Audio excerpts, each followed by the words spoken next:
आइए एक नजर डाल लेते हैं दुनिया भर की 10 बड़ी खबरों पर। टॉप 10 इंटरनेशनल में यमन के हूथियों ने भेदा इजराइल का multi layer air defence. Airport पर ड्रोन हमला, कई घंटों तक रुकी रही उड़ानें। तुर्की में फिर से पकड़ा गया इजरायली जासूस। आखिर क्यों एक्टिव हो गया है मोसाद? कतर को सुरक्षा गारंटी। ट्रंप ने वो किया जिससे बचते रहे हैं सारे अमेरिकी राष्ट्रपति। खाड़ी में बदले समीकरण से इजराइल को बड़ा झटका। ट्रंप की शांति योजना पर चर्चा के बीच इजराइल ने गजा में मचाई तबाही। एक ही दिन में 57 फिलिस्तीनियों की मौत। सऊदी अरब में पहली बार तैनात हुआ अमेरिकी एयर डिफेंस था। ट्रंप और एमबीएस को सता रहा ईरान का डर। फिलिस्तीनी कर्मचारी ने इजरायली लोगों पर किया चाकू से हमला। 4 दिन में दूसरी वारदात, पुलिस ने बताया आतंकी अटैक। इजराइल का यमन के हूथी विद्रोहियों पर हवाई हमला, क्लस्टर बम और अटैक के बाद जवाबी कार्रवाई। सना में भी बमबारी जारी। मुसलमान अमेरिका दोनों को खुश करने के चक्कर में फंसा पाकिस्तान। ट्रंप का गजा शांति प्रस्ताव बना गले की फांस। इशाक डार पलटे। समझौते से हमास का इनकार, उसके लिए बुरा होगा रविवार शाम 6 बजे तक जवाब दे। ट्रंप ने फिर दिखाई आंख। पाकिस्तानी सेना की गजब बेइज्जती। पीओके में 10-10 रुपए में बेची जा रही है वर्दी और हेलमेट। यमन के हूथियों ने भेदा इजराइल का multi layer air defence system. Airport पर ड्रोन हमला, कई घंटों तक उड़ानें रुकी रहीं। यमन के हूथी विद्रोही लगातार इजराइल को निशाना बना रहे हैं। हालांकि इजराइल के एयर डिफेंस सिस्टम से पार पाने में उनको कामयाबी नहीं मिलती है। रविवार को हूथियों ने इजराइल का एयर डिफेंस सिस्टम भेज दिया, उन्हें टारगेट करके ध्वस्त कर दिया। यमन के हूथी विद्रोहियों ने संडे को इजराइल के एयरपोर्ट पर ड्रोन से अटैक किया। इजरायली सेना ने कहा कि हूथियों की ओर से दागा गया एक ड्रोन देश की मल्टी लेयर सिक्योरिटी सिस्टम को खत्म कर देता है, डिस्ट्रॉय कर देता है। देश के साउदर्न हवाई अड्डे पर, साउदर्न एयरपोर्ट पर वो गिरा और इस हमले के में हवाई अड्डे की खिड़कियों के शीशे तक उड़ गए। जो वहां का एयरपोर्ट था उसके जो शीशे थे वो तक उड़ गए और इससे एक ऐसा भी शख्स था जो इंजर्ड हुआ है। कुछ समय के लिए वाणिज्यिक हवाई क्षेत्र बंद करना पड़ा था। इजराइल का यह कहना है कि ड्रोन रेमन हवाई अड्डे तक पहुंचा, लेकिन इससे बहुत ही लिमिटेड नुकसान हुआ था। हमले की कुछ घंटों में फिर से उड़ानें शुरू कर दी गई। इजरायली सेना ने कहा कि ड्रोन हमले से पहले कोई वार्निंग सायरन नहीं बजाया गया। घटना के बाद यह इन्वेस्टिगेशन की जा रही है कि ड्रोन को पहचानने में नाकामी क्यों हुई, क्यों डिफेंस सिस्टम उसको आइडेंटिफाई नहीं कर पाया, आइडेंटिफाई करके निगेट नहीं कर पाया। Multi layer air defence system कैसे फेल हो गया? यमन से कई ड्रोन दागे गए थे। देखिए, हूथियों ने इस हमले की जिम्मेदारी ली है। यह ड्रोन अटैक यमन की हूथी विद्रोहियों के कब्जे वाली राजधानी सना पर इजरायली अटैक्स के बाद हुआ है। इसमें हूथी के प्रधानमंत्री और दूसरे जो टॉप ऑफिसर्स थे वो मारे गए थे। इस हमले से यमन और इजराइल के बीच में करीब 2 साल से जो टेंशन चल रही है उसे और बढ़ जाने का अंदेशा जताया जा रहा है। अब ये टेंशन्स और ज्यादा बढ़ सकती हैं। इजराइल ने कहा है कि हूथी विद्रोहियों ने संडे को एक के बाद एक कई ड्रोन दागे। इनमें से अधिकतर को इजराइल के बाहर ही उनके एयर डिफेंस सिस्टम ने नष्ट कर दिया। एक ड्रोन इजराइल के दक्षिणी शहर इलैट के पास स्थित रमन इंटरनेशनल एयरपोर्ट तक पहुंचा और टर्मिनल इमारत से जाकर टकरा गया। मई में कई मिसाइलें दागी गई थी, आपको याद होगा। हूथी विद्रोहियों ने इस साल मई में इजराइल के एक मुख्य हवाई अड्डे पर मिसाइल से अटैक किया था। उनका जो मेन हवाई अड्डा था, इसमें 4 लोगों की मौत हुई थी और इसके बाद कई जो विमानन कंपनियां थी महीनों तक इजराइल के लिए अपनी उड़ानों को उन्होंने बंद कर दिया था और इसके बाद अब ड्रोन से इजरायली एयरपोर्ट को निशाना बनाया गया है। दूसरी बड़ी खबर यह है कि कतर को सुरक्षा गारंटी। ट्रंप ने वो किया है जिससे बहुत सारे अमेरिकी राष्ट्रपति बचते रहे हैं। खाड़ी में बदले समीकरण से इजराइल को बड़ा झटका लगा। ये कौन सी इक्वेशन है जो बदली है जिससे इजराइल को झटका लगा है? कतर को अमेरिका से सुरक्षा गारंटी मिलना पूरे क्षेत्र के लिए एक बड़ा स्टेप है। कतर इससे खुश है तो इस कदम से इजराइल चिंता में है। हमास के नेताओं का दोहा में रहना इस चिंता की एक बड़ी वजह है। डोनाल्ड ट्रंप ने एक आदेश पर सिग्नेचर किए हैं। इसके तहत अमेरिका ने कतर को किसी भी सैन्य हमले से बचाने का वादा किया है। कोई भी मिलिट्री एक्शन होगा बचाया जाएगा। इजराइल की ओर से पिछले महीने की अगर बात करें तो कतर पर किए गए जो एयर स्ट्राइक्स थी उसके बाद ये जो इंसिडेंट्स हैं ये सामने आ रहे हैं। इसके बाद ये सवाल है कि समझौते का, इस ट्रीटी का असर अरब जगत की, अरब वर्ल्ड की और इजराइल पर क्या हुआ है। एक्सपर्ट्स का यह मानना है कि कतर को लिखित अमेरिकी सुरक्षा गारंटी देने की ट्रंप की घोषणा एक डिप्लोमेटिक संकेत है। डिप्लोमेटिक संकेत से और भी कहीं ज्यादा है। इसका असर आने वाले समय में देखने को मिल सकता है। इजरायली वेबसाइट वाइनेट की रिपोर्ट ये कहती है कि कई सालों से कतर की ओर से अमेरिका से सुरक्षा आश्वासन मांगा जा रहा था। इसकी एक अहम वजह यह है कि कतर में ही पश्चिमी एशिया में अमेरिका का सबसे बड़ा एयरबेस अल उदैद है।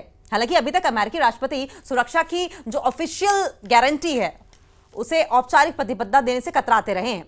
ट्रंप ने कतराना छोड़कर कतर को सुरक्षा की गारंटी दी है। यह बड़ी बात है क्यों बचता रहा है अमेरिका अभी तक? अमेरिका के कतर, यूएई या फिर सऊदी जैसे अपने अरब सहयोगियों को सुरक्षा गारंटी न देने के पीछे खास वजह यह रही थी कि अमेरिका को डर था कि खाड़ी भागीदारों को, जो खाड़ी मेंबर्स हैं, गल्फ मेंबर्स हैं, उनको सुरक्षा गारंटी देने से वो क्षेत्रीय संघर्षों में उलझ सकता है, आसपास की रीजनल टेंशंस हैं उसमें फंस सकता है। और ऐसी टेंशंस जिनका अमेरिकी डिप्लोमेसी या अमेरिकी स्ट्रेटजी के लिहाज से अमेरिका के लिए ठीक नहीं है, कोई लेना देना नहीं एक तो, और अमेरिका के लिए ठीक भी नहीं है। कतर और सऊदी अरब के एक दशक पहले के, यानी एक डेकेड पहले के टकराव जैसी स्थिति में उलझने से अमेरिका बचना चाहता था। डोनाल्ड ट्रंप खुद भी अपने पहले कार्यकाल में अरब जगत में, अरब वर्ल्ड में इसी तरह की सावधानी, इसी तरह के प्रिकॉशंस बरतते रहे हैं।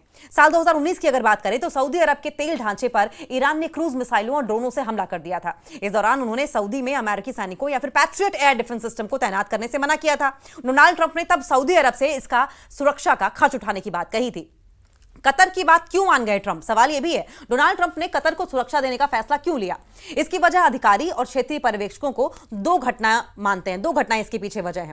पहली घटना 12 दिनों की जो इजराइल और ईरान का युद्ध चला, और इस युद्ध के अंत में कतर स्थित अपने एयरबेस पर हमला होना, अमेरिका का जो कतर में एयरबेस था उस पर अटैक हुआ। दूसरी घटना क्या रही? दूसरी घटना रही कि कतर की राजधानी दोहा में हमास के जब सीनियर नेता मौजूद थे उन पर इजराइल ने एयर स्ट्राइक्स की। ये दो रीजंस बने।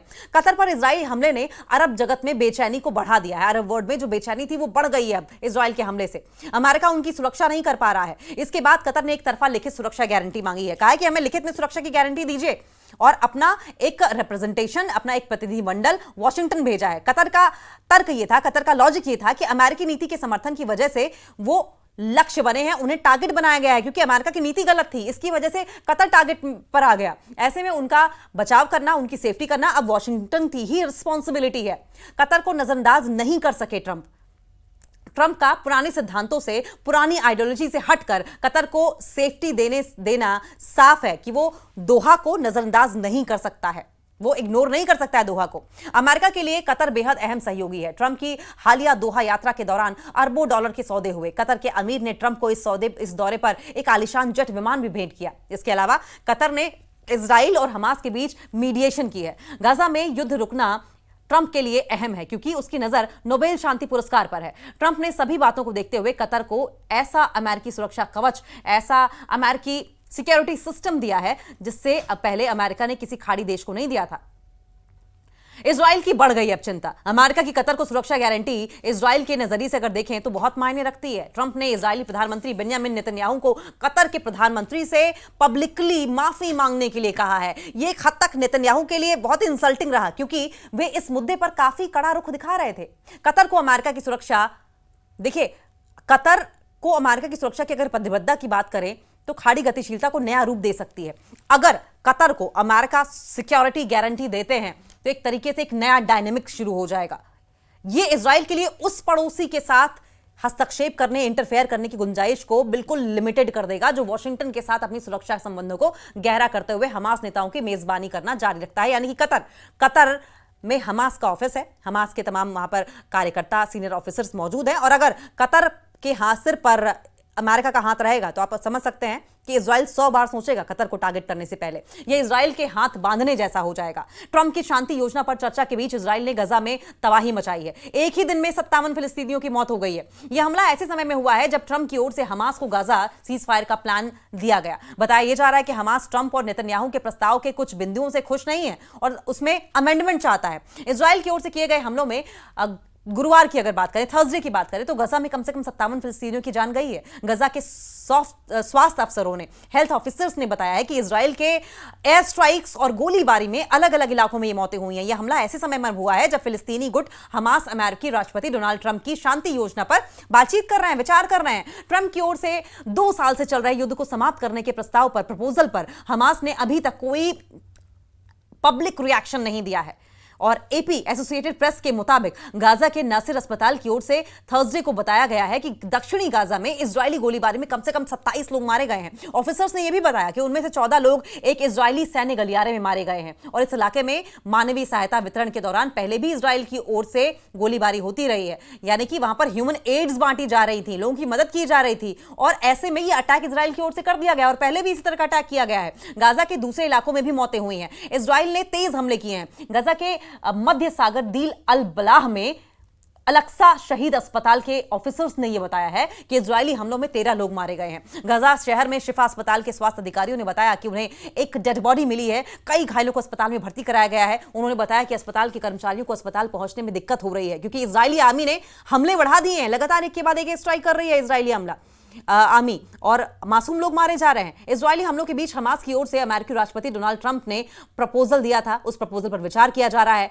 ट्रंप की गजा में युद्ध रोकने की जो पॉलिसी थी, योजना थी, प्लानिंग थी, उसके तहत हमास को सभी 48 बंधकों को वापस करना होगा। जो 48 होस्टेजेस हैं उन्हें वापस करना होगा। इनमें से 20 को इजराइल जिंदा मानता है और इसके बाद सैकड़ों फिलिस्तीनी कैदियों की रिहाई होगी। योजना में कहा गया है कि हमास को सत्ता छोड़नी होगी और हथियार डाल देने होंगे, यानी हथियार छोड़ देने होंगे। ट्रंप का गाजा पीस प्लान क्या है? ट्रंप की इस प्रस्ताव में फिलिस्तीन राष्ट्र की स्थापना का कोई जिक्र नहीं है। कई लोगों का मानना है कि योजना इजराइल के पक्ष में है और ऐसे में माना यह जा रहा है कि एक बड़ी वजह है कि हमास इसे स्वीकारने से झिझक रहा है। इस योजना को इजरायली प्रधानमंत्री बेंजामिन नेतन्याहू ने एक्सेप्ट कर लिया है, लेकिन हमास ने अभी इस पर चुप्पी साध रखी है। सऊदी अरब में पहली बार तैनात हुआ है अमेरिकी air defence system. Third Trump और एमबीएस को सता रहा है ईरान का डर। यह चौथी बड़ी खबर है। सऊदी वायु रक्षा बलों ने टेक्सास स्थित अमेरिकी सेना में फोर्ट ब्लिस बेस में third anti ballistic missile operators का प्रशिक्षण पूरा कर लिया है, कि ट्रेनिंग पूरी कर ली है। इजराइल के बढ़ते तनाव के बीच में यह सब हुआ है। सऊदी अरब में अमेरिका के थर्ड एयर डिफेंस की तैनाती की गई है, वहां पर तैनात कर दिया गया है। सऊदी अरब के रक्षा मंत्रालय ने यह जानकारी दी। उसकी फौज की एक यूनिट ने अमेरिकी सेना के फोर्ट ब्लिस बेस में third anti ballistic missile operating की ट्रेनिंग भी ली है। इससे सऊदी सेना की दुनिया की सबसे उन्नत मिसाइल रक्षा प्रणालियों में से एक थर्ड को संचालित करने की क्षमता मिल जाएगी, यानी कि सऊदी अरब की मिलिट्री या आर्मी अब उन आर्मी फोर्सेस में से होंगी जो थर्ड जैसे मिसाइल सिस्टम को, डिफेंस सिस्टम को ऑपरेट करना जानती हैं। सऊदी में यह सिस्टम ऐसे समय पर तैनात किया गया है जब ईरान और इजराइल की तनातनी से, कि इन दोनों के बीच की टेंशन से क्षेत्र में बहुत ज्यादा तनाव है। इसने सऊदी को मिसाइल रक्षा क्षमता बढ़ाने पर मजबूर किया है। थर्ड प्रणाली सऊदी अरब में पहले से ही संचालित पैट्रियट PAC-3 प्रणालियों की निम्न ऊंचाई क्षमताओं का पूरक है। अमेरिका लंबे समय से गल्फ सहयोगियों को, गल्फ मेंबर्स को उन्नत हथियारों के जरिए, यानी कि एडवांस्ड वेपन्स के निष्क्रिय खरीदार से सक्रिय ऑपरेटर्स में बदलने की कोशिश कर रहा है। यानी कि पहले गल्फ कंट्रीज खरीदती तो थी लेकिन उनका बहुत इस्तेमाल नहीं था। अब क्या है, अमेरिका उन्हें ट्रेनिंग भी दे रहा है। इससे इन जो प्रणालियां हैं, ये सिस्टम्स जो हैं, उनसे क्षेत्रीय रक्षा नेटवर्क में बनाए रखने, तैनात करने और एकीकृत करने में सक्षम होंगी। यानी कि वो गल्फ कंट्रीज जब इन वेपन्स को खरीदेंगी, न सिर्फ उन्हें चलाना जानेंगी बल्कि अपने देश की अपने आसपास के इलाके की सुरक्षा कर पाएंगी। ये उसी दिशा में एक बड़ा स्टेप माना जा रहा है। जुलाई में डिलीवरी हुई थी, ये जानकारी मिल रही है। इस साल जुलाई में सऊदी अरब को पहली थर्ड बैटरी की डिलीवरी हुई है। साथ ही फोर्ट ब्लिस में ऑपरेटर प्रशिक्षण भी सऊदी सैनिकों को दिया गया है। इसी साल मई में अमेरिकी विदेश विभाग ने $3.5 अरब के सौदे में सऊदी अरब को AIM-120C8 उन्नत मीडियम डिस्टेंस की हवा से हवा में, एयर टू एयर मार करने वाली मिसाइलें दी हैं, जिसमें अमराम की बिक्री को भी मंजूरी दी थी। यह घटनाक्रम, ये पूरा इंसिडेंट जो है वो क्षेत्रीय चुनौतियों यानी रीजनल टेंशंस की अगर बात करें, रीजनल चैलेंजेस की बात करें, उनको भी दिखाता है। सऊदी अरब को ईरान के बढ़ते मिसाइल और ड्रोन कार्यक्रमों से बढ़ती सुरक्षा चैलेंजेस का सामना करना पड़ रहा है, सिक्योरिटी चैलेंजेस का सामना करना पड़ रहा है।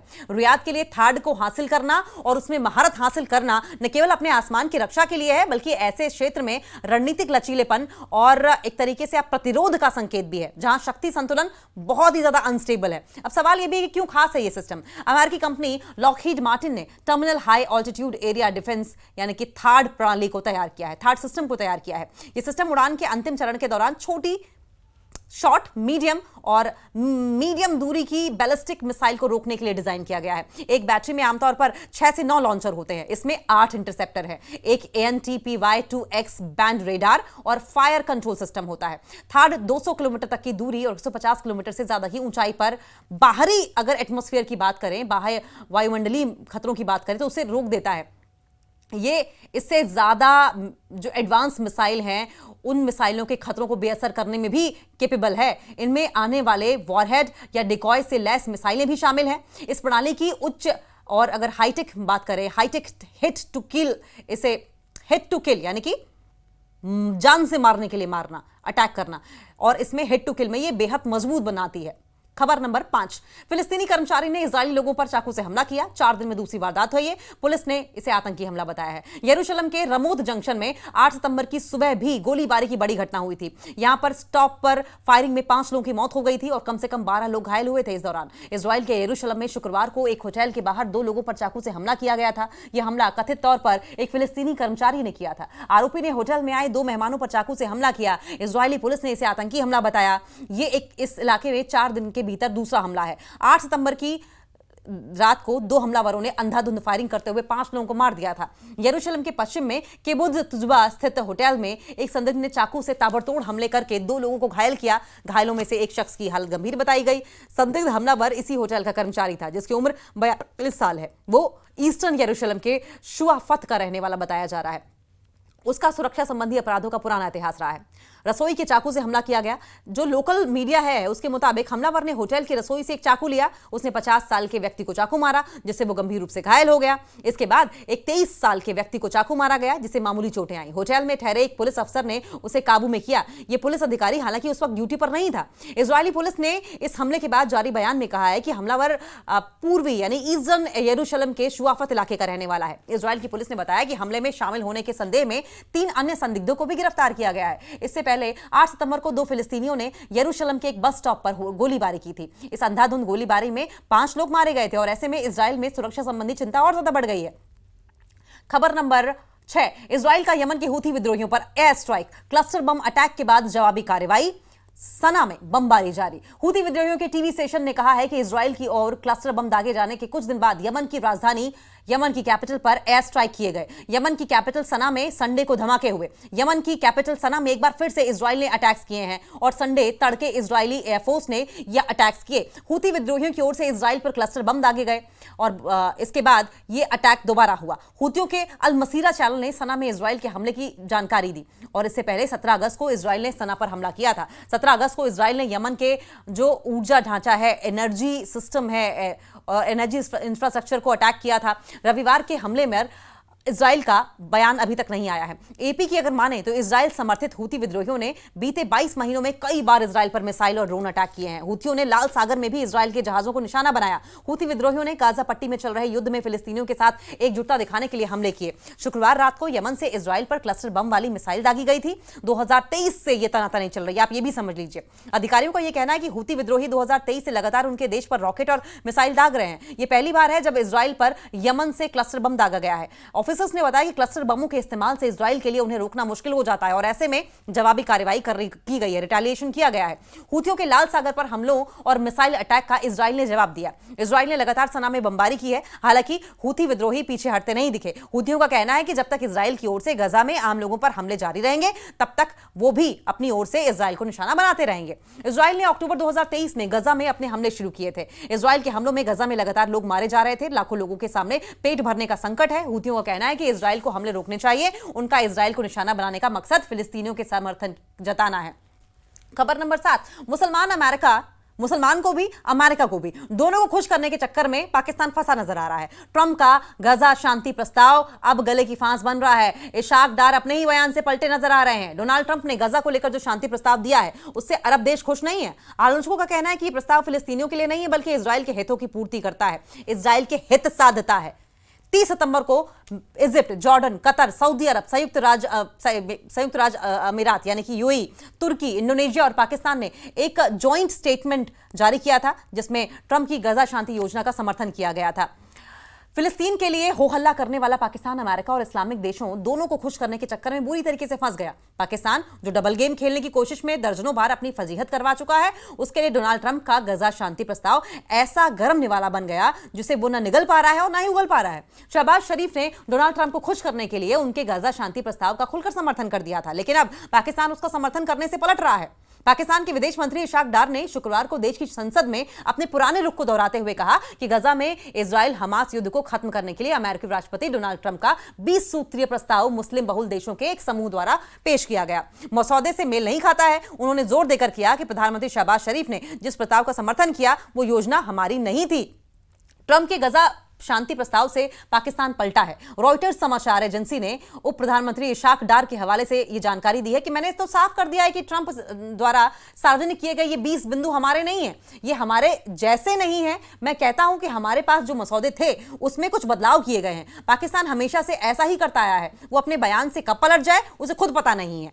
विदेश मंत्री इशाक डार ने एक टीवी इंटरव्यू के दौरान इस बात पर जोर दिया कि यह योजना अमेरिका की नहीं है, न कि पाकिस्तान द्वारा तैयार की गई है। दूसरी तरफ प्रधानमंत्री शहबाज शरीफ का समर्थन यह दिखाता है कि इस्लामाबाद अमेरिका और मुस्लिम दुनिया दोनों को खुश करने की कोशिश कर रहा है और इसके लिए वो डबल गेम खेल रहा है। दरअसल शहबाज शरीफ ने जब डोनाल्ड ट्रंप के शांति प्रस्ताव वाले ट्वीट का समर्थन करते हुए ट्वीट किया तो पाकिस्तान में उनके खिलाफ भारी विरोध प्रदर्शन शुरू हो गया। पाकिस्तान में कहा जा रहा है कि शहबाज शरीफ ने अमेरिका को खुश करने के लिए फिलिस्तीन पर पाकिस्तान की दशकों पुरानी पॉलिसी को कमजोर कर दिया। पाकिस्तान की विपक्षी पार्टियों ने इसे शहबाज सरकार की विदेश नीति की नाकामी बताया है। इसके बाद विदेश मंत्री इशाक डार का पहले संसद और फिर टीवी इंटरव्यू देना बताता है कि सरकार डबल गेम के चक्कर में फंस गई है। यानी कि एक तरफ प्रधानमंत्री अमेरिकी योजना का स्वागत कर रहे हैं और दूसरी तरफ विदेश मंत्री उससे दूरी बना लेते हैं। ट्रंप के शांति प्रस्ताव से खुश नहीं है अरब देश। 8वीं खबर आपको बता दें कि डोनाल्ड ट्रंप ने गजा को लेकर जो शांति प्रस्ताव दिया है उससे अरब देश खुश नहीं है। आलोचकों का कहना है कि यह प्रस्ताव फिलिस्तीनियों के लिए नहीं है बल्कि इजराइल के हितों की पूर्ति करता है। 30 सितंबर को इजिप्ट, जॉर्डन, कतर, सऊदी अरब, यूएई, तुर्की, इंडोनेशिया और पाकिस्तान ने एक जॉइंट स्टेटमेंट जारी करके गजा शांति योजना का समर्थन किया था, लेकिन अब वो पलट रहे हैं और इस बीच हमास को दी गई योजना के मूल स्वरूप ओरिजिनल फॉर्म में बदलाव किया जा चुका है। हमास ने अभी तक इस प्रपोजल पर कोई रिएक्शन नहीं दिया है, लेकिन ऐसी संभावना है कि वो इसे मानने से इनकार कर देगा। खबर नंबर 9, तुर्की में एक बार फिर से इजरायली जासूस पकड़ा गया है। आखिर क्यों एक्टिव हो गया है मोसाद? इजरायल की खुफिया एजेंसी मोसाद ईरान के बाद अब तुर्की में भी एक्टिव हो गई है। हाल ही में तुर्की में एक बार फिर से इजरायली जासूस को पकड़ा गया है। इस्तांबुल पुलिस के आतंकवाद विरोधी विभाग के साथ मिलकर इस बड़े ऑपरेशन को पूरा किया गया। तुर्की में इजरायली खुफिया एजेंसी मोसाद का एजेंट पकड़ा गया। तुर्की की राष्ट्रीय खुफिया एजेंसी MIT ने इस्तांबुल के मुख्य लोक अभियोजन कार्यालय और इस्तांबुल पुलिस के आतंकवाद विरोधी विभाग के साथ मिलकर इस बड़े ऑपरेशन को पूरा किया। मोसाद के इस एजेंट का नाम है सिरकान चिचेक। जांच में सामने आया है कि चिचेक इजराइल के ऑनलाइन ऑपरेशन सेंटर के सदस्य फैसल रशीद के संपर्क में था। रशीद ने चिचेक को एक खास काम दिया था जिसमें उसे एक फिलिस्तीनी एक्टिविस्ट पर नजर रखने के लिए कहा गया था जो इजराइल की मध्य पूर्व की मिडिल ईस्ट की नीति का विरोध करता था, मिडिल ईस्ट की पॉलिसी का विरोध करता था। कर्ज के बोझ तले बदला असली नाम। जांच में यह भी पता चला कि सच्चा नाम मोहम्मद फतेह केलेस होने के बावजूद चिचेक ने अपने बड़े व्यापारिक कर्जों की वजह से नाम बदल लिया। नाम बदलने के बाद उसने अपना व्यापार छोड़ दिया और 2020 में पेंजोरा डिटेक्टिव एजेंसी की स्थापना की, जिसके बाद वो निजी जासूस के रूप में काम करने लगा। इस दौरान उसने मुसाकुस और वकील तुगरुलहान दीप से मुलाकात की। मुसाकुस, जो वर्तमान में इजराइल के लिए जासूसी करने के आरोप में जेल में है, उसने पब्लिक रिकॉर्ड से निजी डेटा हासिल करने में चिचेक और उसके सहयोगी की मदद की। चिचेक ने अपनी जासूसी गतिविधियों में मुसाकुस और तुगरुलहान दीप दोनों के साथ काम किया। व्हाट्सएप के जरिए मोसाद से संपर्क किया। चिचेक के जासूस बनने के बाद मोसाद के एजेंटों ने उसकी ओर ध्यान दिया। 31 जुलाई को फैसल रशीद ने खुद को विदेश के एक लॉ फर्म का कर्मचारी बताकर चिचेक से व्हाट्सएप पर संपर्क किया। राशिद ने चिचेक को बसा शहर में रहने वाली फिलिस्तीनी एक्टिविस्ट पर 4 दिन की निगरानी करने का काम दिया और इसके बदले में राशिद ने उसे 1 अगस्त को उसे क्रिप्टो करेंसी में $4000 पैसे भी दिए। 9 साल की सजा काट रहा चिचेक ने राशिद का प्रस्ताव स्वीकार कर लिया। तुर्की में मोसाद क्यों एक्टिव हुआ, सवाल यह भी है। इस घटना के बाद तुर्की में गंभीर चिंता बढ़ गई है। वजह यह है कि तुर्की लंबे समय से हमास और फिलिस्तीन का समर्थन करता रहा है और अब अगर मोसाद तुर्की में अपने ऑपरेशन तेज करता है तो देश में अराजकता फैलने का खतरा बना हुआ है। कुछ लोग इसे राष्ट्रपति एर्दोआन की आंख खोलने वाला खुलासा मान रहे हैं। तुर्की और इजराइल के बीच व्यापारिक रिश्ते काफी मजबूत हैं। इजराइल का तेल और गैस भी तुर्की के रास्ते होकर गुजरता है और ऐसे में मोसाद का तुर्की में सक्रिय होना इस रिश्ते के लिए भी चिंता का विषय बन गया है। अब समझिए, ये बहुत इंपॉर्टेंट है। तुर्की और इजराइल के बीच व्यापारिक रिश्ते काफी मजबूत हैं। इजराइल का तेल और गैस तुर्की के रास्ते होकर गुजरता है और ऐसे में मोसाद का तुर्की में सक्रिय होना इस रिश्ते के लिए बहुत ज्यादा चिंता का विषय है। समझौते से हमास का इनकार उसके लिए बुरा होगा। रविवार शाम 6 बजे तक जवाब दे। देखिए, आने वाला रविवार क्या कहेगा ये तो पता नहीं, लेकिन ट्रंप ने एक बार फिर से आंख दिखाई है। अमेरिकी राष्ट्रपति ने कहा है कि हमास पिछले कई सालों से मिडिल ईस्ट में एक क्रूर और हिंसक खतरा बना है। उन्होंने 7 अक्टूबर के नरसंहार में इजराइल में बच्चों को, महिलाओं को, बूढ़ों को और कई युवाओं को, पुरुषों को, महिलाओं को, लड़के और लड़कियों को मार डाला है। अब उसे आने वाले रविवार शाम 6 बजे तक समझौता करना होगा। अमेरिका के राष्ट्रपति डोनाल्ड ट्रंप ने एक बार फिर से हमास को सख्त चेतावनी दी है, वार्निंग दी है। ट्रंप ने सोशल मीडिया ट्रूथ पर एक पोस्ट करते हुए कहा है कि संडे को शाम 6 बजे तक हमास के साथ एक समझौता हो जाना चाहिए जिसमें निर्दोष फिलिस्तीनियों को जगह छोड़ने के लिए, क्षेत्र छोड़ने के लिए कहा जाए। अगर हमास समझौते से इनकार करता है तो यह उसके लिए बुरा होगा। ट्रंप ने हमास पर निशाना साधते हुए कहा कि पिछले कई सालों से मिडिल ईस्ट में एक टायरेंट, एक हिंसक खतरा बना हुआ है। हमास ने 7 अक्टूबर के नरसंहार में इजराइल में बच्चों, महिलाओं, बूढ़ों और कई युवाओं, महिलाओं को मार डाला था। अब हमास हर हाल में संडे को शाम 6 बजे तक समझौते पर अगर सिग्नेचर उसे करने होंगे, नहीं तो उसका अंजाम बुरा होने वाला है। आखिरी खबर, पाकिस्तानी सेना की गजब बेइज्जती हुई है। पीओके में 10-10 रुपए में बेची जा रही है वर्दी और हेलमेट। पाकिस्तान अधिकृत कश्मीर में भारी विरोध प्रदर्शन जारी है। प्रदर्शनकारियों ने पाकिस्तानी सुरक्षा बलों की वर्दी, हेलमेट और ढाले महज 10 रुपए में बेचने के लिए रख दिए हैं। यह विरोध महंगाई, बेरोजगारी और दमन के खिलाफ हो रहा है। पाकिस्तान के कब्जे वाले कश्मीर में पिछले एक हफ्ते से विरोध प्रदर्शन और हिंसा का दौर जारी है। इस दौरान जमकर उपद्रव देखने को मिल रहा है। इसके साथ ही प्रदर्शनकारियों ने पाकिस्तानी सुरक्षा बलों का मजाक उड़ाते हुए उनकी वर्दी, हेलमेट सब कुछ बेचने के लिए लगा दिए हैं, जिनकी कीमत महज 10 रुपए रखी गई है। सोशल मीडिया पर यह वीडियो वायरल हो रहा है। पाक अधिकृत कश्मीर यानी कि पीओके में लगातार विरोध जारी है। प्रदर्शनों के बीच एक अनोखा और चौंका देने वाला नजारा देखने को मिला है। प्रदर्शनकारी आम नागरिकों ने पाकिस्तानी सुरक्षा बलों का मजाक उड़ाते हुए उनकी यूनिफॉर्म, उनकी वर्दी, हेलमेट और ढालों को केवल 10-10 रुपए में बेचने के लिए रख दिया है। वीडियो में दिख रहा है कि ये जो सामान है वो पीओके के लोगों ने पाकिस्तानी सुरक्षा बलों को अपने कब्जे में लेने के बाद हासिल किया है। इसका वीडियो भी सोशल मीडिया पर जमकर वायरल हो रहा है। पीएम शहबाज शरीफ और आर्मी चीफ आसिम मुनीर की सेना प्रदर्शनकारियों पर गोलियां बरसा रही है, लेकिन वे रुकने के लिए तैयार नहीं है। जमकर हो रही नारेबाजी, पाक अधिकृत कश्मीर में बड़ी संख्या में लोग पाकिस्तान सरकार और सुरक्षा बलों के खिलाफ नारेबाजी कर रहे हैं। प्रदर्शनकारियों का यह कहना है कि सुरक्षा बल अब जनता के लिए ढाल नहीं है, बल्कि जुल्म का हथियार बन चुके हैं और इसी का प्रतीकात्मक विरोध जताने के लिए उनकी वर्दी और सुरक्षात्मक उपकरणों को बेचने का नाटक किया गया। स्थानीय लोगों ने कहा कि महंगाई और रोजगार लगातार हो रहे दमन के खिलाफ यह आंदोलन अब केवल नारों तक सीमित नहीं रह गया है, बल्कि अब सटायर, सरकास्टिक स्लोगन्स और तंज के जरिए भी अपना गुस्सा लोग जाहिर कर रहे हैं। लंबे समय से अब विरोध प्रदर्शन किया जा रहा है।